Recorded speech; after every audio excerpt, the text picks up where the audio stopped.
Hello guys, नमस्कार, जोहार, आदाब, सत श्री अकाल। एग्जाम फाइटर में आप सभी का ग्रैंड वेलकम है साथियों, बहुत बहुत स्वागत है। और आज हम लोग हड़प्पा सभ्यता में टाउन प्लानिंग को देखेंगे। और जितने भी बच्चे जो जेट का फॉर्म भरे हुए हैं या भर रहे हैं, आप सभी के लिए इंपॉर्टेंट मैसेज है कि एग्जाम फाइटर नंबर 1 पे लगातार पेपर 2 के लिए हिस्ट्री की क्लासेस चल रही है। तो हिस्ट्री की क्लासेस में जो बच्चे पिछड़ गए हैं, आप अभी भी हमारे साथ ज्वाइन कर सकते हैं। हमारा अभी फर्स्ट यूनिट ही पढ़ाई चल रहा है, जहां पर हम लोग हड़प्पा सभ्यता को देख रहे हैं। ठीक है, हड़प्पा सभ्यता का टाउन प्लानिंग को देखेंगे।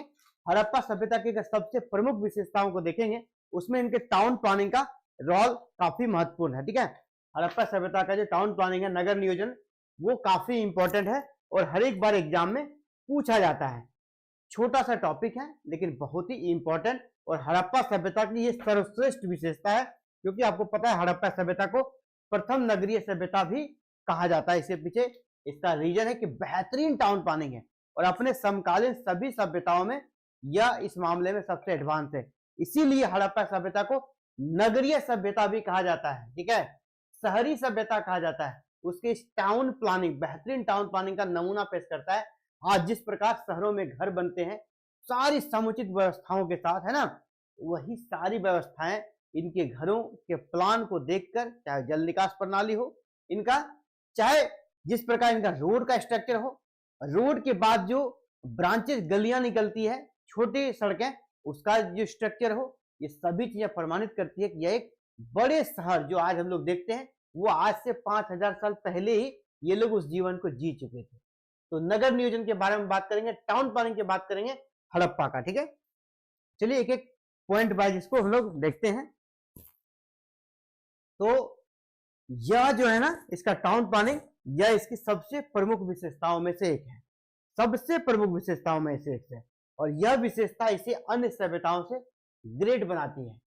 सबसे प्रभावशाली विशेषता इसका क्या है? इनका टाउन प्लानिंग, नगर नियोजन। और नगर नियोजन भी बेहतरीन क्यों है? क्योंकि इसकी जल निकास प्रणाली बेहतरीन है ना। मेन जो घर है, प्रत्येक घर से छोटी छोटी नालियां निकलती थी और सड़कों के बीच में, जैसे मान लीजिए सड़क है, ये सड़क है, ये सड़कों के बीच में, बिल्कुल सड़कों के बीच में एक बड़ी नालियां रहती थी। सड़कों के बीच में एक बड़ी नालियां रहती थी और इसी बड़ी नालियां में जो आपका ढक्कन सिस्टम आज आप देखते हैं बड़े बड़े शहरों में, इस ढक्कन को खोलकर वहां सफाई की जाती थी। इसी प्रकार बीच में ढक्कन रहा करता था और आपके घरों से जो गंदगी निकलती थी, वो गंदगी यहाँ जो घर होते थे उनसे आकर इस मेन नाली में मिल जाती थी। ठीक है, वो गंदगी इस मेन नाली में आके मिल जाती थी और फिर इसको, इस ढक्कन को निकालकर सफाई की जाती थी, जैसे आप महानगरों में देखते हैं। वो प्रचलन हड़प्पा के काल में था।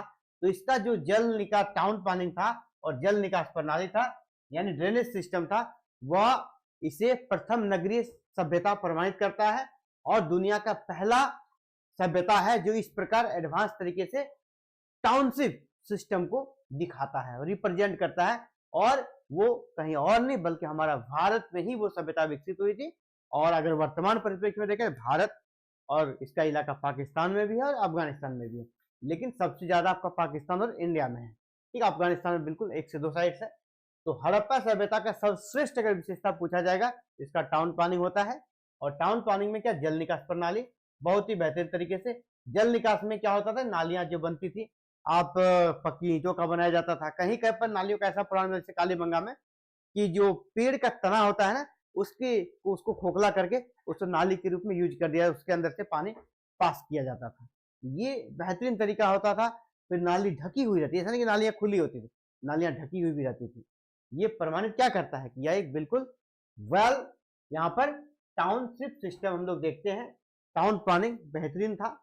इसके साथ ही इसकी विशेषता में हम लोग, जब टाउन की बात आती है तो टाउन हम लोग किसको बोलते हैं? जहाँ सड़कें अच्छी हो। गांव में क्या कहें? गांव की सड़कें अच्छी नहीं होती। अगर टाउन की बात करें, वहां की सड़कें अच्छी होगी। तो सड़कों के बिना हम लोग ये अधूरा रह जाएगा। तो चलिए सड़कों के बारे में बात करेंगे। इसके सड़कों के बारे में आप जान लें। यहाँ की जो सड़कें होती थी ना, वो ग्रिड पैटर्न पर आधारित होती थी। ठीक है, यहाँ की जो सड़कें होती थी वो एक दूसरे को समकोण पर काटती थी। और यह क्यों? क्योंकि इसका जो नगर का प्लान था वो ग्रिड पैटर्न पर था, ठीक है। ग्रिड पैटर्न किसको बोलते हैं हिंदी में? चेस बोर्ड के पैटर्न पर आधारित था। सड़कें एक दूसरे को समकोण पर काटती थी। एक मुख्य सड़क होती थी, मुख्य सड़क उत्तर से दक्षिण की तरफ जाती थी। जो मेन सड़क होता था ऐसा बनाया जाता था कि वो उत्तर से दक्षिण की ओर जाती थी तथा सड़कें एक दूसरे को समकोण पर काटती थी। तो क्या हो गया, यहाँ का जो टाउन प्लानिंग था किस पैटर्न पर था? ग्रिड पैटर्न पर। सड़कें किस दिशा में होती थी? जो बड़ी सड़कें, मुख्य सड़कें होती थी जिसको आप अभी हम हाईवे कह सकते हैं, वो अधिकतर सड़कें उत्तर दक्षिण दिशा की तरफ जाती थी। अधिकतर ये पैटर्न था।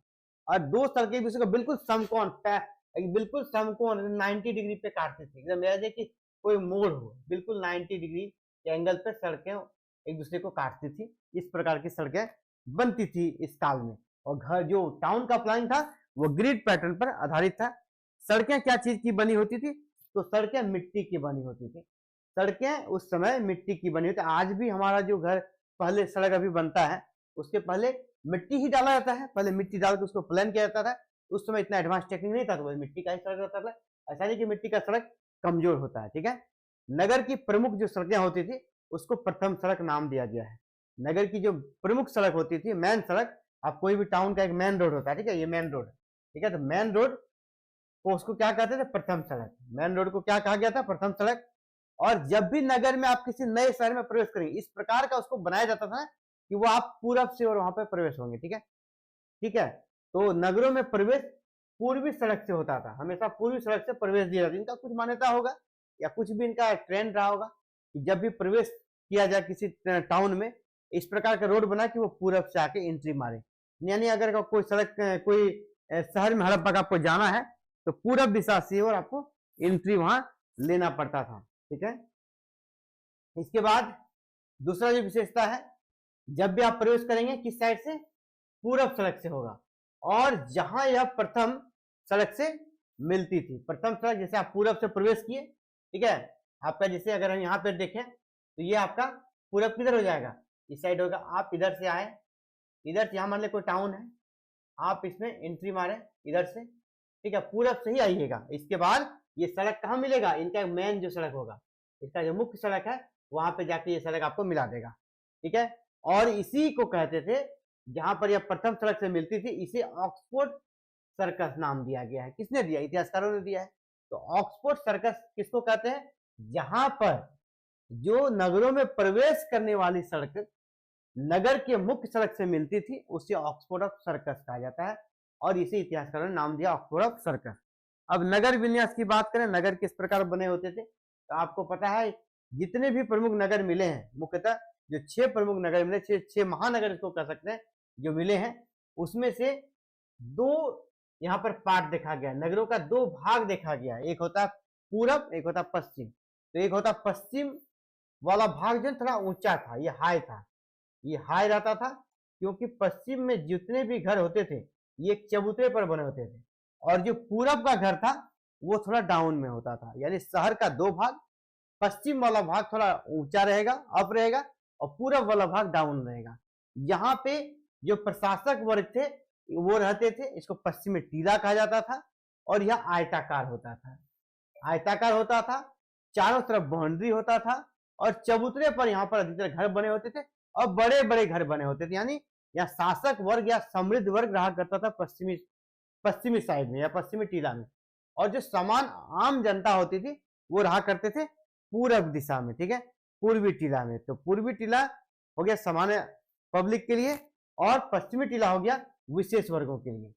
निचला शहर जहां पे आम जनता निवास करती थी, जो सामान्य जनता का आवास क्षेत्र था। प्राप्त नगरों के अवशेषों में पूर्व तथा पश्चिम दिशा में 2 टीले हैं, ठीक है। प्राप्त नगरों के अवशेषों में पूर्व तथा पश्चिम दिशा में 2 टीले हैं। तो पश्चिम वाला टीला क्या हो गया? हाई, ये ऊंचा रहेगा, और पूरब वाला क्या रहेगा? ये थोड़ा लो रहेगा। और घर भी यहाँ पर छोटे छोटे बने होते थे, ठीक है। पूर्वी टीले पर आवास क्षेत्र के साक्ष्य मिले हैं तथा पश्चिमी टीले पर दुर्ग के साक्ष्य मिले हैं। यानी यहाँ पर जो पूरब जो लो वाला एरिया है, यहाँ पे अधिकतर रेसिडेंशियल इलाका था, है गांव, मतलब लोग यहाँ रहते थे। और जो पश्चिम वाला था वो शासक वर्गों का था, वहां पे अधिकतर क्या मिला है? दुर्ग, ठीक है, सुरक्षा, रक्षा प्राचीर, कि कोई आक्रमण हो उससे रक्षा के लिए, तो रक्षा प्राचीर और ये दुर्ग टाइप से, ताकि आत्म सुरक्षा ये लोग कर सके किसी प्रकार की आपात स्थिति में। इसी प्रकार ये तो है ही कि सभी शहरों में दुर्ग मिले हैं और आपके आम जनता के निवास स्थल मिले हैं, लेकिन और एक जो विशेषता है, कुछ जगहों का खास स्पेशल विशेषता है, उसको हम लोग देखेंगे। अभी तक हम लोग क्या देखे थे कि दोनों का अलग अलग, मान लीजिए पूर्वी टीला, ये अगर पूर्वी टीला है, इसके चारों साइड एक रक्षा प्राचीर होता था, आम जनता के लिए भी, आम जनता का जो आवास होता था वह भी एक रक्षा प्राचीर से घिरा होता था, या कह सकते उसका सीमांकन हुआ करता था। जो पूर्वी टीला था, जो ऊंचा था, ठीक है, पूर्वी टीला जो थोड़ा ऊंचा था, इसके चारों तरफ भी यहाँ पर रक्षा प्राचीर था। अलग अलग, दोनों को एक तरह से एक दूसरे से अलग बनाता था। लेकिन कुछ जगह ऐसे भी है, जैसे मान ली हड़प्पा कालीन नगर, जैसे लोथल और सुरकोटदा, यहाँ पर दुर्ग और नगर एक ही रक्षा प्राचीर से घिरे थे अपवाद के रूप में। ऐसे देखिए दोनों का अलग अलग आप देख रहे हैं, रक्षा प्राचीर है, बाउंड्री है, लेकिन लोथल और सुरकोटदा क्या है, एक ही रक्षा प्राचीर से घिरे। मान लीजिए दोनों शहर है, अब दोनों एक ही रक्षा प्राचीर से घिरे हुए, ऐसा आपको मिलेगा कि दोनों एक ही वॉल के अंदर है, ठीक है, दोनों चारों साइड से वो घिरा हुआ स्ट्रक्चर मिलता था। ये कुछ अपवाद है, कुछ शहर इस प्रकार की चीजें वहां पर मिलती है, लेकिन ओवरऑल हर एक शहर में देखा गया कि दोनों अलग अलग रक्षा प्राचीर से घिरे थे, बाउंड्री से घिरे थे। हड़प्पा कालीन नगरों के चारों ओर रक्षा प्राचीर बनाने का उद्देश्य शत्रु आक्रमण से रक्षा करना नहीं था, बल्कि लुटेरों और पशु चोरों से सुरक्षा करना था, ठीक है। उस समय विदेशी आक्रमण का खतरा कम था, उससे ज्यादा ये जो रक्षा प्राचीर होता था, ये बेसिकली लुटेरों से और पशु की चोरी होती थी, उसको रोकने के लिए ये लोग ये काम करते थे। अगर यहाँ की नलियों की बात करें, मैंने कहा ना, शहर में अगर जो ड्रेनेज सिस्टम है वो अगर अच्छा नहीं रहेगा तो फिर वो अच्छा शहर नहीं कहलाएगा। आज भी जो स्मार्ट सिटी का जो बनता है लिस्ट, उसमें ड्रेनेज सिस्टम को देखा जाता है। तो हड़प्पा सभ्यता निश्चय ही इस मामले में अव्वल दर्जे का था। यहाँ जल निकास प्रणाली सिंधु सभ्यता की अद्वितीय विशेषता, यूनिक कह सकते हैं, इसका फीचर है, अन्य समकालीन सभ्यताओं में जो कि नहीं मिलती है, ठीक है। या अन्य समकालीन सभ्यताओं में इस तरह का, इतना शानदार तरीके का जो ड्रेनेज सिस्टम है वो देखा नहीं जाता है। नालियां जो है ईंट का भी बनता था, पत्थर का भी बनता था, ठीक है, और ये ढकी होती थी, ठीक है। ये नालियां क्या होती, ढकी हुई होती थी, ओपन नाली नहीं होता था। परंतु कभी कभी चूने और जिप्सम का प्रयोग भी किया जाता है, चूने जिप्सम का प्रयोग किया जाता है। और कहीं कहीं जैसे कालीबंगा में ये जो नाली मिला है, ईंट और पत्थर का तो बनता ही था, वहां लकड़ी का नाली मिला है। तो लकड़ी का नाली पूछा जाएगा कहाँ मिला था, तो कालीबंगा में। लकड़ी का नाली, लकड़ी का नाली, लकड़ी का नाली कहाँ मिला था, कालीबंगा में, वहां लकड़ी का नाली मिला था, ठीक है। जैसे कोई तना होता है पेड़ का, बीच में उसको हम खोखला बना दिए, उसको नाली के रूप में यूज कर लीजिए, ठीक है। अब भवन की बात करें, किस प्रकार के बिल्डिंग्स होते हैं, तो जितने भी घर होते थे साधारणतः जो घर हुआ करता था वो छोटे होते थे, आवासीय भवन होते थे, 4-5 कमरे के भवन होते थे।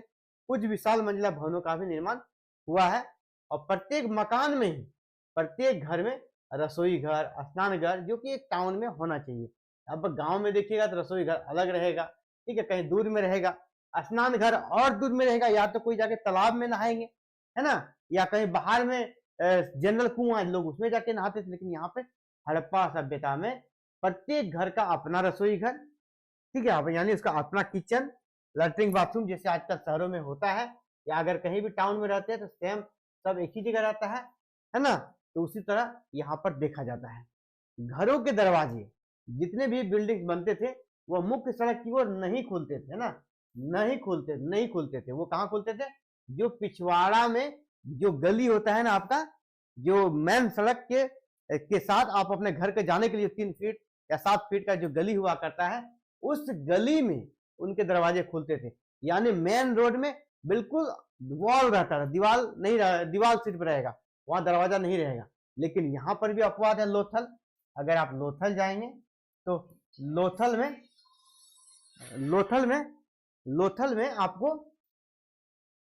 में आपको एक जगह मिलेगा, लोथल में, जहां पर क्या होगा, लोथल में सड़क की ओर दरवाजे खुलते थे। यहाँ पर जो है ना, सड़क की ओर आपके दरवाजे खुलते थे लोथल में। हड़प्पा सभ्यता के नगरों में कुछ सार्वजनिक भवन भी होते हैं, जैसे अन्नागार, आपका स्नानागार जहां पर अगर आपका अधिक उत्पादन है तो आप उस अन्नागार ग्रीनरीज में रख सकते हैं।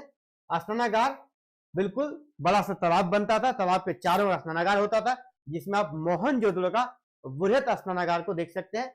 मोहनजोदड़ो का जो वृहत स्नानागार था वहां पे आप इस चीज को देख सकते हैं, किस प्रकार की चीजें वहां पे है जो पब्लिक यूज के लिए होता था। इस प्रकार की बिल्डिंग भी पाई जाती है, ठीक है।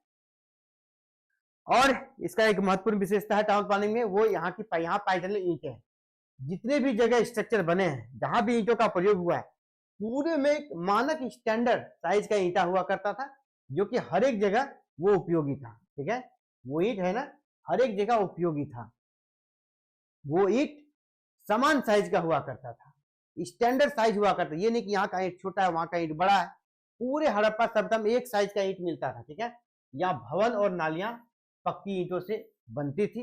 हालांकि कालीबंगा में और रंगपुर में कच्ची ईंटों का प्रयोग होता था। सभी जगहों की ईंटों का अनुपात किया होता 4-2-1, चाहे जो भी उसका साइज हो, लेकिन उसका जो रेशियो था 4-2-1 का हुआ करता था। मान लीजिए सामान्य जो ईंट होता था उसका आकार होता था 10.25:5:2.25, यानी ये क्या हो गया, लंबाई, ये हो गया चौड़ाई और ये हो गया मोटाई। ईंट का ये साइज होता था।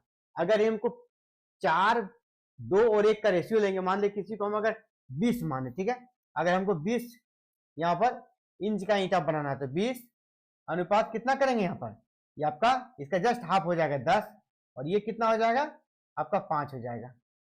साइज हम कुछ भी ले, लेकिन रेशियो कितना निकलेगा, रेशियो तो हमारा 4-2-1 ही निकलेगा। जब इसको डिवाइड करेंगे तो रेशियो 4-2-1 ही निकलेगा। तो रेशियो जब भी होगा ये रहता था। ये भी कभी कभी आपसे पूछ देगा ईंट का जो होता था, ईंट का क्या अनुपात होता था, ठीक है। ईंट का प्रयोग बेसिकली किसमें होता था, नालियों के निर्माण में काफी ज्यादा उपयोग होता था पक्की ईंट का, क्योंकि नालियों में क्या होता, पानी, गंदा पानी बहेगा तो वहां पे पक्का ईंट का प्रयोग होता था। बड़ी ईंटों का प्रयोग नालियों को ढकने हेतु किया जाता था। हड़प्पा सभ्यता की सबसे बड़ी ईंट मोहनजोदड़ो से मिली है। आपको पता है हड़प्पा सभ्यता का सबसे बड़ा स्थल भी कौन है, तो मोहनजोदड़ो है, ठीक है। तो मोहनजोदड़ो से सबसे बड़ा ईंट मिला है, बड़ा साइज का ईंट मिला है। मैंने क्या किया, रेशियो यही रहेगा 4:2:1 का ये रेशियो है ईंटों का। हो सकता है यहाँ पर आपको 20, 10, 5 हो, या फिर हो सकता है 150 या 25 का अनुपात हो, लेकिन सबसे बड़ा ईंट कहाँ मिला, मोहनजोदड़ो से, लेकिन अनुपात उसका वही है 4:2:1 का।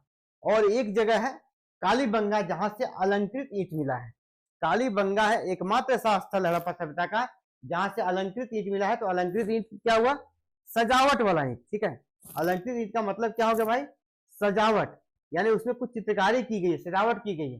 तो अलंकृत ईंट जब पूछा जाएगा कहां से मिला है, तो कालीबंगा से, अलंकृत ईंट का कालीबंगा। तो ये आज का सेशन था जहां हमने हड़प्पा सभ्यता का टाउन प्लानिंग सिस्टम को देखा, नगर नियोजन सिस्टम को देखा, और जो काफी शानदार था। तो साथियों आप अगर चाहते हैं कि हम क्लासेस लगातार ऐसे ही करें, फुल बैच हम में ज्वाइन करें जहां पे पूरा कंप्लीट सिलेबस कराया जाए, तो इसके लिए आपको पता है हमारे एप्लीकेशन पे क्लासेस चल रही है।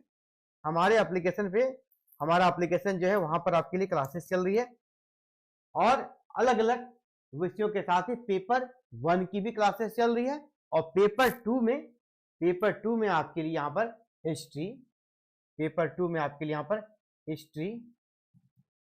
हिस्ट्री की क्लासेस चल रही है, जहां पे आपको live class, recorded class, PDF note, practice set, everything upload कराया जाएगा। हिस्ट्री की कंप्लीट बैच मिलेगी। इसके बाद आपका सोशियोलॉजी की भी क्लासेस चल रही है। इसके साथ ही आपको यहाँ पर पॉल साइंस की भी क्लासेस चल रही है, इसके साथ ही आपका यहाँ पर ज्योग्राफी की भी क्लासेस चल रही है, इसके साथ ही सबके लिए जरूरी पेपर 1, तो पेपर 1 की भी क्लासेस हमारे यहाँ चल रही है। आप चाहे तो पेपर 1 में भी जुड़ सकते हैं, और पेपर 1 की शानदार क्लासेस लगातार जारी है, जहां पर आपको live classes, recorded classes, practice set, PDF note, everything उपलब्ध कराया जा रहा है सिर्फ 149 में दिया जा रहा है, यानी 149 रुपये में। और पेपर 2 की क्लासेस सिर्फ 299 में। आप जो भी क्लास लेना चाहें इसी वीडियो के डिस्क्रिप्शन में हमारा एप्लीकेशन का लिंक है। एप्लीकेशन का नाम है एग्जाम फाइटर नंबर 1, जिसे आप प्ले स्टोर से भी डाउनलोड कर सकते हैं। गूगल प्ले स्टोर में जाकर एग्जाम फाइटर नंबर 1 टाइप कीजिएगा और नंबर 1 जो लिखिएगा ना, उसको लिखने का तरीका डिजिट नहीं डालना है, डिजिट नहीं लेता है प्ले स्टोर में, आपको पता है। वहां पर आपको लिखना है नंबर 1, एग्जाम फाइटर लिख लीजिएगा, उसके बाद नंबर 1 ऐसे लिखना है, ठीक है। नंबर 1 एग्जाम फाइटर नंबर 1 लिखिएगा, आपको गूगल प्ले स्टोर पे हमारा एप्लीकेशन डाउनलोड हो जाएगा। अगर आपको वहां से दिक्कत है तो मैं आपके सुविधा के लिए इसी वीडियो के नीचे जो डिस्क्रिप्शन बॉक्स है वहां पर हम अपने ऐप का लिंक दे देंगे। अभी इस वीडियो के नीचे आपको लिंक मिल जाएगा। इसको आपको क्या करना है, पहले डाउनलोड करना है। फर्स्ट स्टेप क्या करना है भाई, डाउनलोड करना है। डाउनलोड कर लिए, इसके बाद आपको कहां जाना है, आपके मोबाइल में सबसे नीचे एक बटन खुल जाएगा, एक आइकॉन दिखेगा स्टोर का, STORE स्टोर। इसको जैसे ही आप क्लिक करेंगे ना, जितने भी कोर्सेस हमारे ऐप पे चल रहे हैं सारे कोर्सेस आपको दिख जाएंगे। तो वहां से आप जो भी पेपर 2 की क्लास लेना चाहते हैं, पेपर 1 की क्लास लेना चाहते हैं, उसको क्लिक कीजिए और क्लासेस में एंट्री आप हम पा सकते हैं और वहां पर कंप्लीट बैच आपको मिल जाएगा। तो साथियों, आप सभी का बहुत बुरा आभार एग्जाम फाइटर नंबर से जुड़ने के लिए और एग्जाम फाइटर नंबर से इतना प्यार करने के लिए। Thank you. जय हिंद, जय भारत।